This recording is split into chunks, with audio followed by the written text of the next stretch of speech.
Evening students. आज हम शाम की क्लास ले रहे हैं। सुबह आज कॉलेज गए थे ऑफिस के कार्य से। तो देखिए आपका चैप्टर 7 स्टार्ट हो गया था कल, और उसमें हमने 7.1 एक्सरसाइज भी आपको समझाई थी थोड़ी, और हमने आपको आइडिया दिया था इंटीग्रेशन का। इंटीग्रेशन मतलब समाकलन। समाकलन जो है उसका व्युत्क्रम है, इसका अवकलन का। तो integration is the inverse process of differentiation. तो एक फर्स्ट क्वेश्चन किया था, अभी एक बच्चे की प्रॉब्लम आई थी कि हमसे क्वेश्चन नंबर 4 नहीं हुआ है। तो क्वेश्चन नंबर 4 में हमें अभी क्या निकालना है? पृथ्वी अवकलज, निम्नलिखित फलनों का पृथ्वी अवकलज। ये है पृथ्वी अवकलज, वर्ड है यहाँ पर पृथ्वी अवकलज।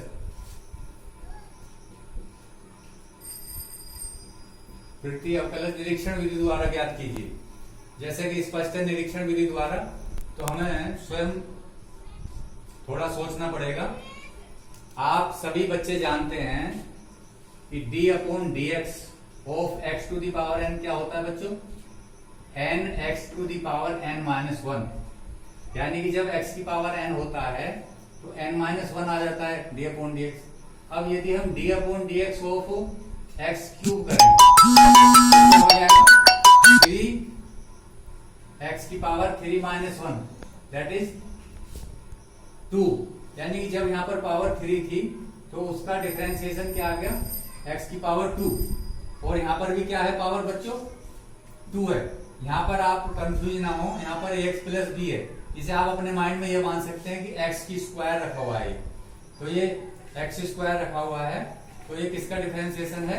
ये x क्यूब का है। तो हम यहाँ पर लिखेंगे वी नो दैट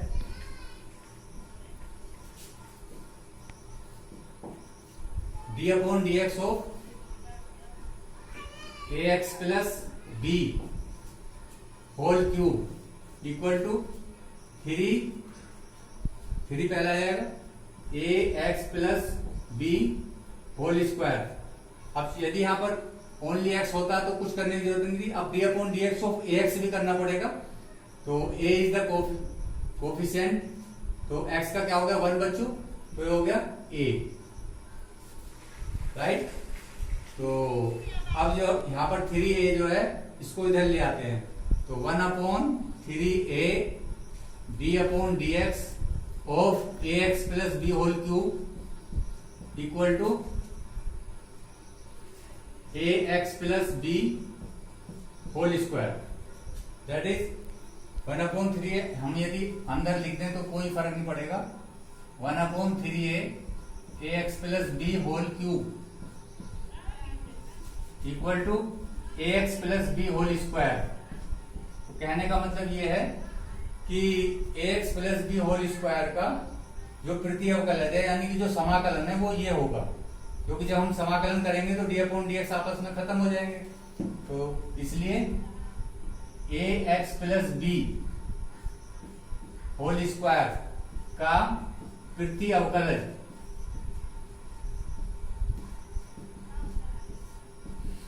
बराबर हो गया 1/3a ax plus b whole cube. That is the answer. तो अभी ये निरीक्षण विधि चल रही थी बच्चों। अब थोड़ा आगे बढ़ेंगे और अब जो है सीधे डायरेक्ट समाकलन करना सीखेंगे सूत्रों के द्वारा। जैसे कि आप x की पावर n का अवकलन जब कर रहे हैं तो ये आ रहा है nx की पावर n-1। अब जो है समाकलन के कुछ सूत्र लिख रहे हैं।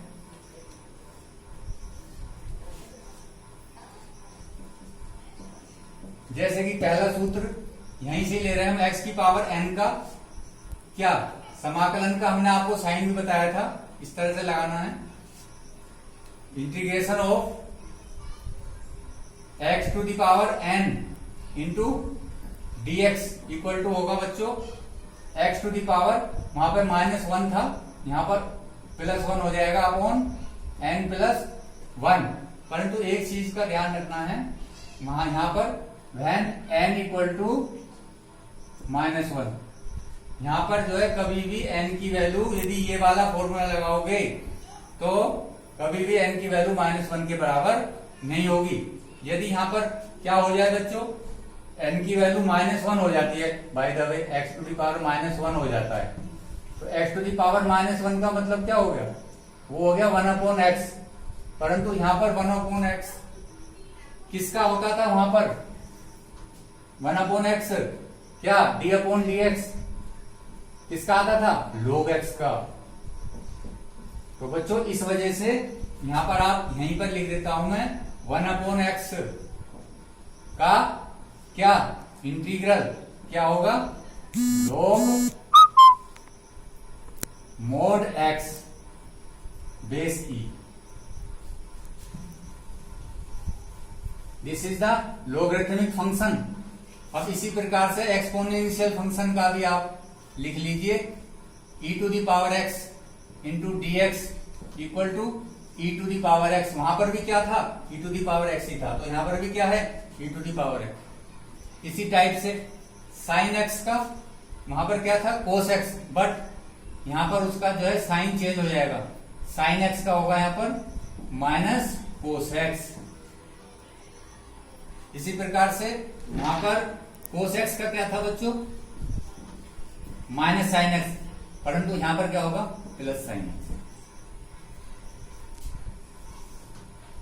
Sign x cos x integral of, वहां पर आपने tan x का पढ़ा था sec स्क्वायर x, तो उसका बिल्कुल अपोजिट लिखोगे sec स्क्वायर x का इंटीग्रल tan x। इसी प्रकार वहां पर आपने पढ़ा था कोट x का माइनस कोसेक स्क्वायर x, तो यहां पर माइनस कोसेक स्क्वायर x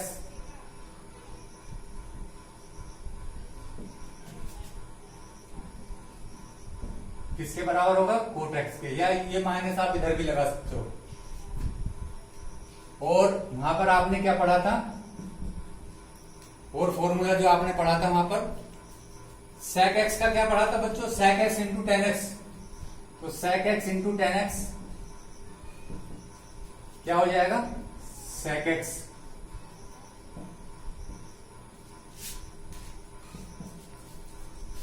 और cosec x into coat x का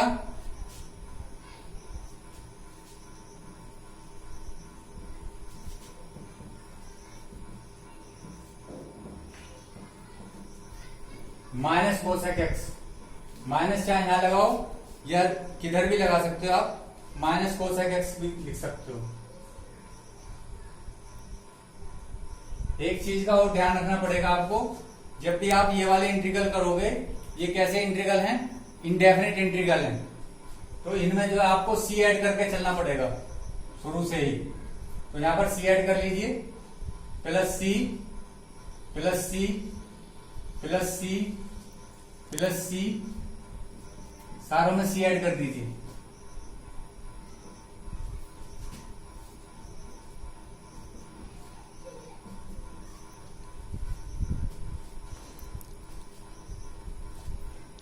अब जैसे कि आपने x की पावर n का पढ़ा हुआ है, x की पावर n के हिसाब से यदि आप ओनली जो है यहां पर x की पावर n इक्वल टू क्या हो जाए, 0 हो जाए, यानी कि 1 आ जाएगा।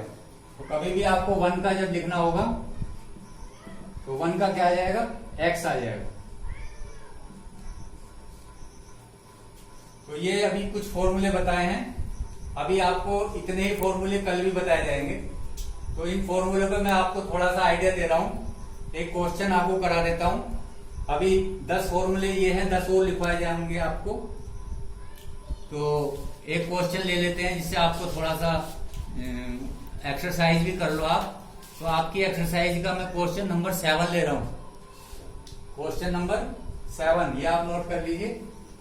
तो आप थोड़ी जगह छोड़ देना, 10 फॉर्मूले के लिए आधा पेज छोड़ देना। अभी 10 फॉर्मूले और लिखवाने, परंतु उनसे पहले आपको क्वेश्चन कराना भी जरूरी है। क्वेश्चन नंबर 7, समाकलन ज्ञात करना है, integration of x square bracket 1 minus 1 upon x square into d x. ध्यान से देखिए, इस पहले ब्रैकेट को खोल लीजिए। इंटीग्रल ऑफ एक्स स्क्वायर, जब इसकी मल्टीप्लाई होगी तो 1 बचेगा बच्चों, 1 इंटू dx। अब आप क्या करेंगे, अलग अलग कर सकते हैं, एक्स स्क्वायर का अलग कर सकते हैं, -1 का अलग कर सकते हैं, और ठीक फर्स्ट फॉर्मूले का यूज करते हुए इस वाले का यूज कर लीजिए आप। यहां पर n की वैल्यू क्या है बच्चों, 2, यहां पर 2 रखिए, 2 + 1 क्या हो गया, x की पावर 2 + 1 अपॉन 2 + 1 दैट इज 3। ये इसका हो गया।